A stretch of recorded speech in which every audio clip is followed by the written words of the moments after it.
Shalom saudara yang Tuhan Yesus Kristus kasihi.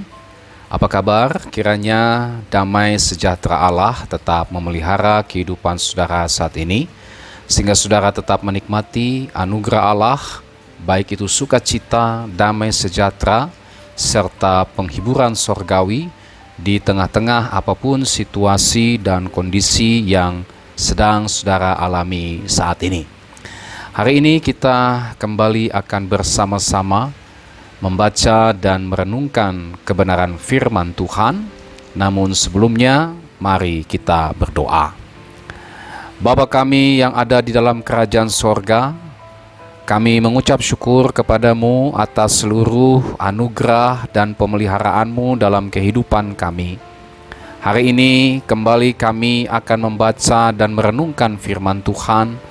Kami memohon tuntunan dan bimbingan Roh Kudus-Mu bagi kami semua, agar kami bisa mengerti kebenaran firman Tuhan dan melakukannya dalam seluruh kehidupan kami.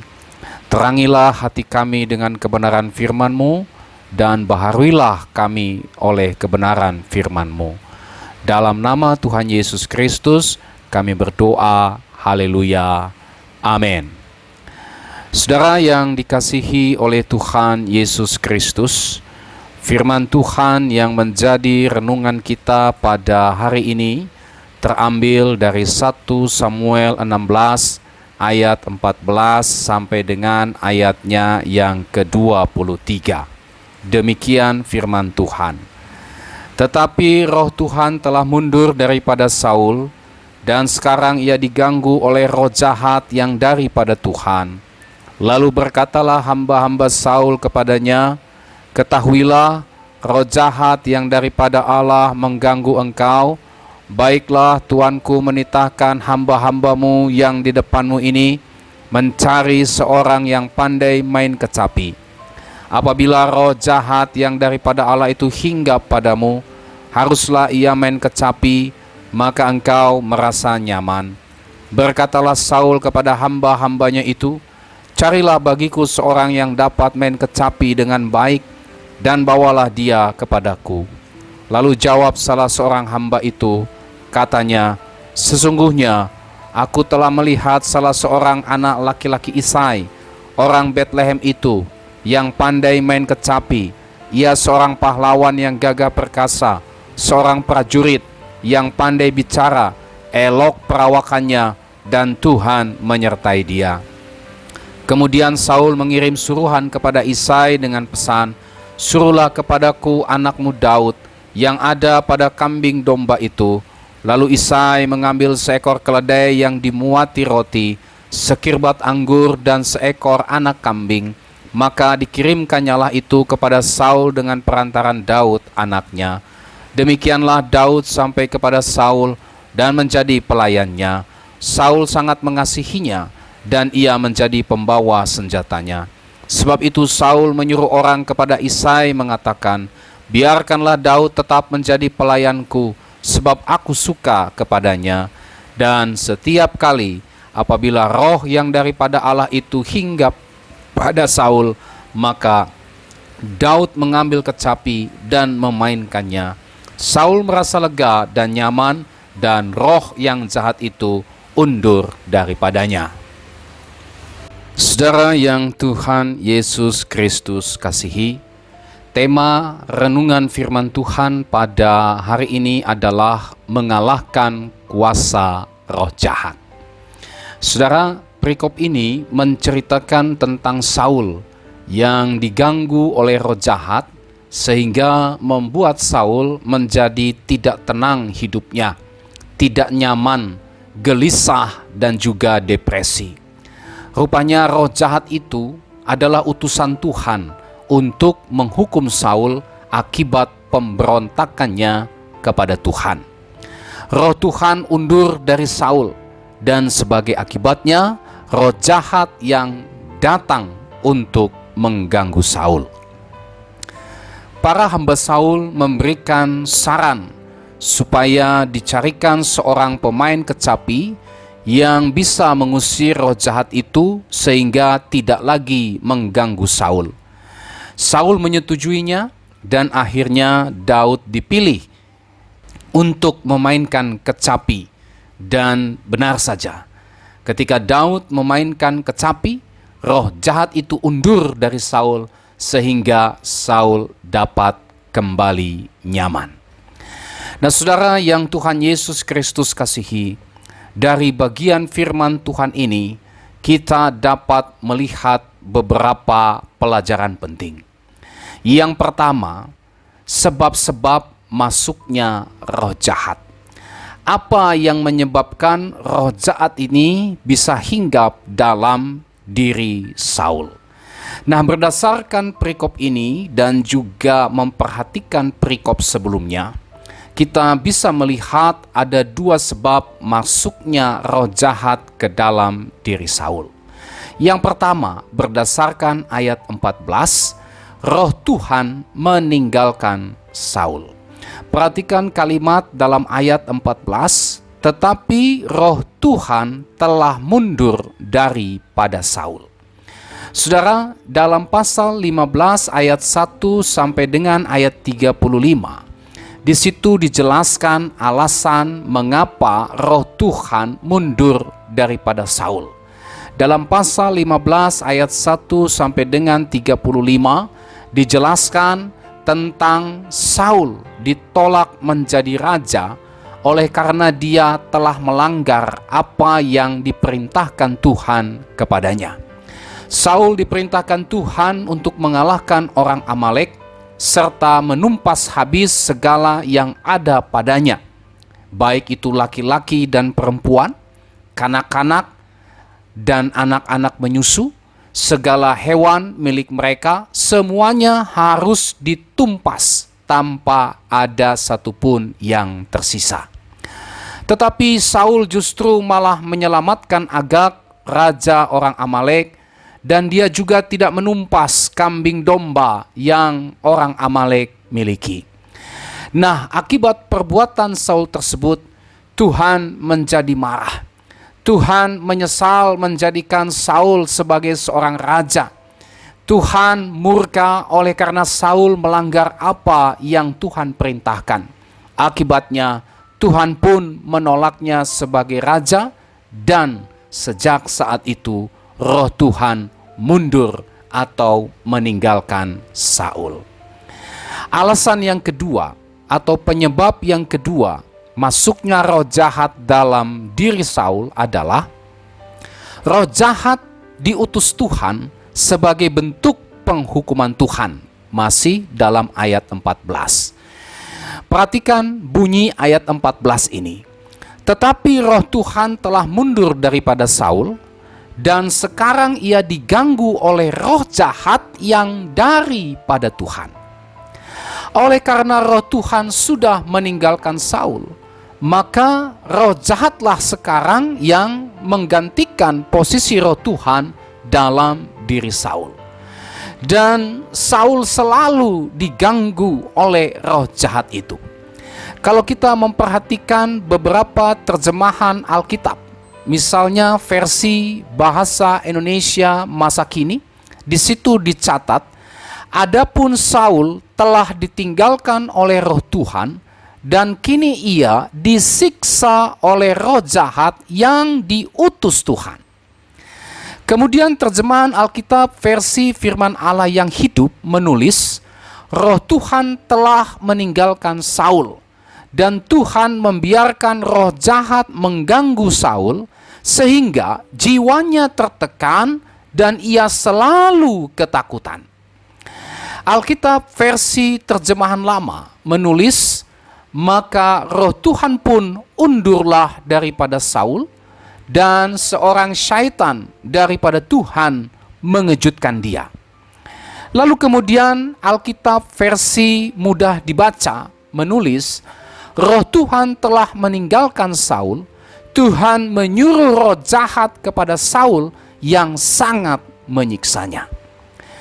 Nah, saudara, berdasarkan teks firman Tuhan tersebut, kita bisa melihat bahwa roh jahat yang hinggap pada Saul tersebut itu merupakan bentuk penghukuman Tuhan akibat pemberontakan atau ketidaktaatan Saul kepada perintah Tuhan. Roh tersebut diutus Tuhan. Untuk apa? Untuk menghukum Saul. Roh tersebut mengganggu Saul, sehingga Saul menjadi tidak nyaman, tersiksa, jiwanya tertekan, ketakutan, gelisah, dan depresi. Roh jahat tersebut bahkan membuat Saul membenci Daud dan berusaha membunuhnya. Kita bisa baca itu dalam 1 Samuel pasal 18 ayat 10 sampai dengan ayat 12. Puncaknya, roh jahat membuat Saul berhubungan dengan arwah orang mati, yakni arwah Samuel, yang menyebabkan Saul akhirnya mati mengenaskan dalam peperangan, yakni matinya adalah dengan cara bunuh diri. Dan inilah dua sebab mengapa roh jahat hinggap pada Saul. Pelajaran penting yang kita bisa ambil dari bagian ini adalah, saudara dan saya jangan pernah main-main dengan perintah Tuhan. Saudara, ketidaktaatan kepada perintah Tuhan bisa mendatangkan hukuman. Dan hukuman itu bisa berupa roh Tuhan mundur dari kita, dan kita diserahkan Tuhan kepada roh jahat, sehingga roh jahat itu pada akhirnya mengganggu, menyiksa, membuat jiwa kita tertekan, kita hidup dalam ketakutan, tidak nyaman, gelisah, dan depresi. Pelajaran penting yang kedua adalah berhati-hatilah, jangan sampai kita terlibat atau membuka relasi dan komunikasi dengan roh-roh jahat, termasuk misalnya dengan praktek spiritisme, kepercayaan kepada arwah orang mati. Karena dengan demikian, kita sendiri yang mengundang roh jahat masuk dalam diri kita, masuk dalam keluarga kita, masuk dalam keturunan kita, masuk dalam gereja kita, masuk dalam tatanan sosial kita, masuk dalam komunitas kita, sehingga kita tidak mengalami kemajuan dalam iman kepada Kristus, dan kita pada akhirnya hidup di bawah pengaruh jahat dari roh jahat yang terus-menerus mengganggu kita, sehingga kita hidup dalam siksaan, penderitaan, jiwa kita tertekan, hidup dalam ketakutan, kebencian, dendam, ketidakharmonisan, tidak nyaman, gelisah, khawatir, depresi, dan sebagainya. Hati-hatilah supaya jangan sampai kita terlibat dengan kuasa roh-roh jahat. Yang kedua, saudara, yang kita bisa lihat atau pelajari dari bagian firman Tuhan ini adalah Allah berdaulat atas roh-roh jahat. Saudara, istilah roh jahat yang daripada Tuhan, baik itu yang ada dalam ayat 14, kemudian ayatnya yang ke-16 dan ayatnya yang ke-23, ya, bukan dimengerti bahwa Tuhan memiliki sifat yang jahat atau kompromi untuk melakukan kejahatan bersama-sama dengan roh jahat. Nah, di sini kita harus berhati-hati dalam menafsir kalimat roh jahat yang daripada Tuhan. Kalimat atau istilah roh jahat yang daripada Tuhan ini dimengerti sebagai sebuah kedaulatan Allah atas roh jahat. Artinya, saudara, Allah memegang kendali sepenuhnya atas roh-roh jahat, bahkan Allah berkuasa, berdaulat sepenuhnya untuk memakai roh-roh jahat melaksanakan kehendaknya, yang salah satunya dari perikop ini adalah untuk menghukum Saul. Jadi, saudara, Allah bukan sumber roh jahat, tetapi Allah menghendaki dan memakai roh jahat ini untuk menjalankan rencananya dan penghukumannya bagi yang melawan kehendaknya. Nah, bagian ini mengajarkan kepada kita tentang kedaulatan Allah atas roh-roh jahat. Saudara, Allah berkuasa atas roh-roh jahat sehingga mereka tunduk sepenuhnya kepada kehendak Allah, bahkan bisa dipakai Tuhan untuk menjadi sarana melaksanakan kehendaknya, yang salah satunya adalah melaksanakan penghukuman Tuhan atas orang berdosa. Pelajaran penting bagi kita. Mari kita percaya hanya kepada Allah saja dan bukan kepada roh-roh jahat. Saudara, Allah berkuasa atas roh-roh jahat, dan roh-roh jahat itu tunduk sepenuhnya kepada Allah. Roh-roh jahat tidak bisa berbuat lebih dari apa yang sudah Allah batasi untuk mereka kerjakan. Oleh sebab itu, sudah seharusnya lah kita percaya dan takut serta tunduk hanya kepada Allah yang berdaulat atas segala sesuatu, bahkan atas roh-roh jahat, dan bukan kita malah percaya dan takut atau tunduk kepada roh-roh jahat. Nah, oleh sebab itu, saudara, mari kita hentikan semua praktek dan kepercayaan kepada roh-roh jahat yang ada dalam berbagai macam bentuk dan yang masuk dalam berbagai bidang kehidupan manusia. Misalnya dalam adat istiadat, dalam budaya, dalam tradisi, dalam mencari atau mengupayakan kesehatan, dalam perdukunan, tahayul, mistis, jimat-jimat, peruntungan, kepercayaan kepada arwah orang mati, dan sebagainya. Memang Alkitab tidak pernah mengajarkan untuk kita menghancurkan adat istiadat, budaya, atau tradisi. Tetapi kita harus ingat bahwa setan pun bisa melancarkan tipu muslihatnya melalui adat istiadat, budaya, dan tradisi. Oleh sebab itu, kita perlu menguduskan adat istiadat, budaya, dan tradisi. Dengan cara apa? Dengan cara membuang segala praktek adat istiadat, budaya, tradisi yang ada hubungannya dengan roh-roh jahat. Oleh sebab itu, saudara, jangan buka hubungan atau komunikasi dengan roh-roh jahat tersebut, melainkan kita harus memutus hubungan dan komunikasi dengan roh-roh jahat tersebut dan hanya percaya kepada Yesus Kristus saja yang berkuasa dan berdaulat atas roh-roh jahat. Yang ketiga, yang bisa kita pelajari dari renungan firman Tuhan ini adalah roh jahat adalah roh yang mendatangkan kerusakan, kehancuran, dan kebinasaan dalam hidup manusia. Saudara, roh jahat mengganggu Saul, sehingga Saul menjadi tidak nyaman. Saul tersiksa, jiwanya tertekan, ketakutan, gelisah, dan depresi. Roh jahat tersebut bahkan membuat Saul membenci Daud dan berusaha untuk membunuh Daud. Kita bisa lihat itu dalam 1 Samuel 18 ayat 10 sampai dengan ayat 12. Puncaknya adalah roh jahat membujuk Saul untuk berhubungan dengan arwah orang mati, yakni arwah Samuel. Kita bisa baca itu dalam 1 Samuel 28 ayat 1 sampai 25. Yang menyebabkan Saul akhirnya mati mengenaskan dalam peperangan, yakni mati bunuh diri. Saudara bisa baca itu dalam 1 Samuel 31 ayat 3 sampai 4 dan 1 Tawarik pasal 10 ayat 3 sampai 4. Keterlibatannya dengan arwah orang mati telah membuat hukuman Tuhan begitu berat ditimpakan kepada Saul, yakni kematian. Perhatikan isi dari 1 Tawarik 10 ayat 13 sampai 14 ini.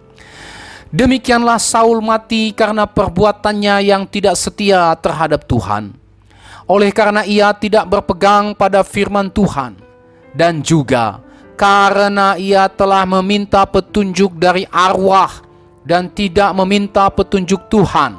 Sebab itu Tuhan membunuh dia dan menyerahkan jabatan raja itu kepada Daud bin Isai. Roh jahat betul-betul, saudara, telah merusak, menghancurkan, serta membinasakan hidup Saul. Pelajaran penting bagi kita, jangan ulangi dosa dan kesalahan Saul ini. Biarlah ini menjadi sebuah peringatan bagi kita saat ini, supaya kita tidak mengulangi dosa dan kesalahan Saul, supaya kita tidak turut mengalami kehancuran dan kebinasaan seperti yang dialami oleh Saul. Contoh lain yang kita bisa lihat bagaimana roh jahat itu mendatangkan kerusakan, kehancuran, dan kebinasaan dalam hidup manusia di dalam Hakim-Hakim pasal 9 ayat 22 sampai dengan ayat 24. Di situ kita melihat bagaimana roh jahat menyebabkan perselisihan, perpecahan, pemberontakan, ketidaksetiaan warga Sikhem kepada Abimelek, sehingga pada akhirnya mereka membunuh Abimelek. Dalam 1 Raja-Raja 22 ayat 19 sampai 23, kita melihat juga bagaimana roh jahat dalam bentuk roh dusta itu hinggap pada nabi-nabi palsu. Dan nabi-nabi palsu itu pada akhirnya bernubuat palsu, menyenangkan telinga Raja Ahab. Padahal nubuatan palsu itu berasal dari roh dusta untuk membujuk Ahab supaya Ahab bisa maju berperang, sehingga dengan demikian Ahab mati binasa di dalam peperangan tersebut. Saudara, semua fakta-fakta tersebut menunjukkan dengan jelas kepada kita bahwa roh jahat selalu mendatangkan kerusakan, kehancuran, bahkan kebinasaan dalam hidup manusia. Sesuai dengan namanya, sesuai dengan sebutannya, roh jahat, maka sifat, karakter, dan tabiatnya adalah jahat. Tidak ada sedikit pun kebenaran dan kebaikan dalam diri roh jahat. Dan karena sifat, karakter, dan tabiatnya jahat, maka ia selalu berbuat jahat kepada manusia dengan mendatangkan kerusakan, kehancuran, serta kebinasaan kepada manusia. Dengan berbagai macam cara, ia berusaha menipu, menjebak, membodohi manusia supaya terperdaya olehnya, sehingga dengan demikian ia dapat merusak, menghancurkan, dan membinasakan kita. Oleh sebab itu, saudara yang Tuhan Yesus Kristus kasihi, kita harus waspada dan berjaga-jaga supaya jangan kita terlibat dengan kuasa roh jahat. Tetapi marilah kita memutuskan hubungan dengan roh jahat, meninggalkan semua bentuk keterlibatan dengan kuasa roh jahat dalam bentuk apapun yang masuk dalam semua bidang kehidupan manusia.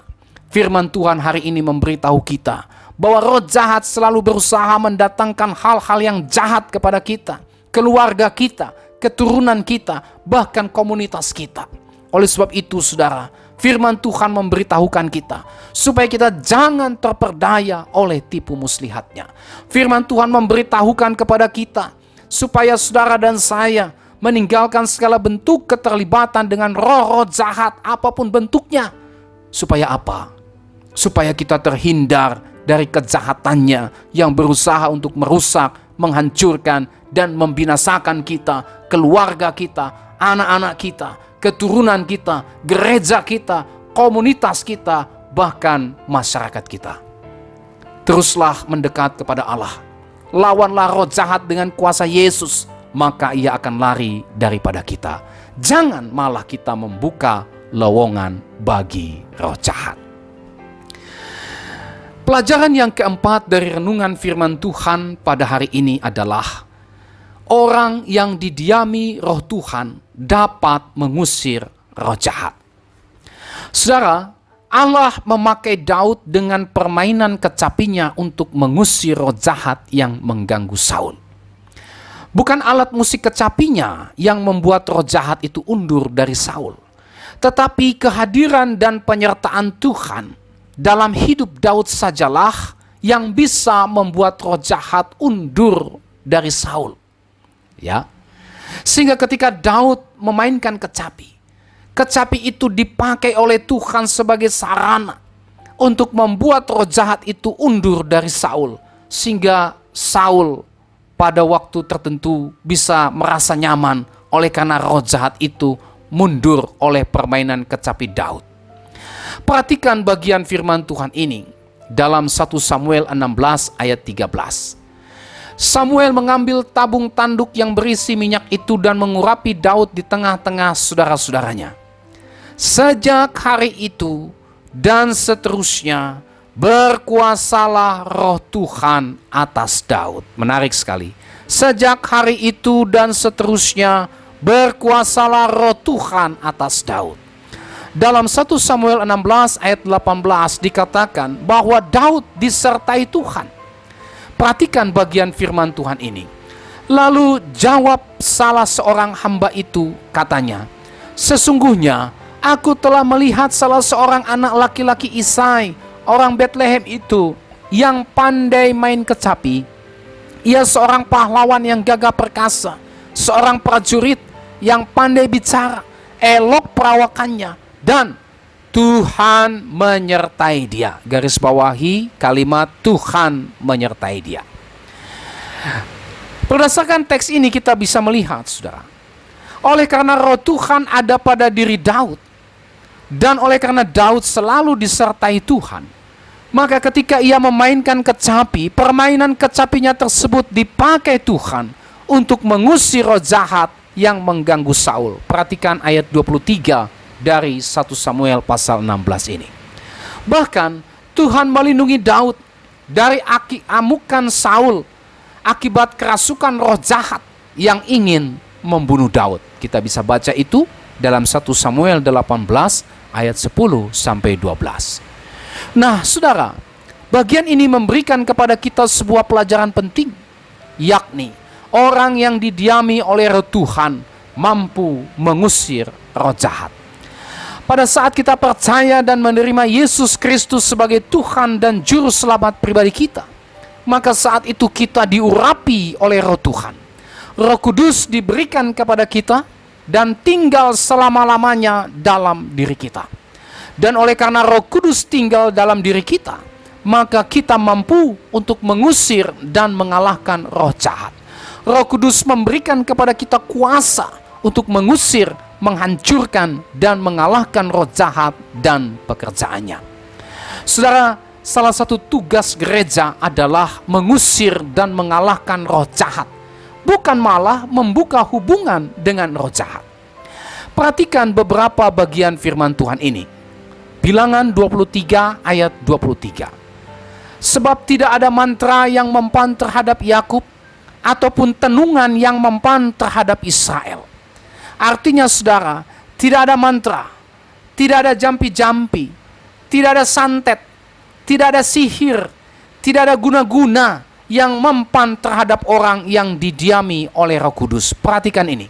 Orang yang didiami oleh Roh Kudus tidak akan mempan dengan santet, tidak akan mempan oleh jampi-jampi, sihir, guna-guna. Kenapa? Roh Tuhan ada di dalam dirinya. Yang kedua, Markus 16 ayat 17.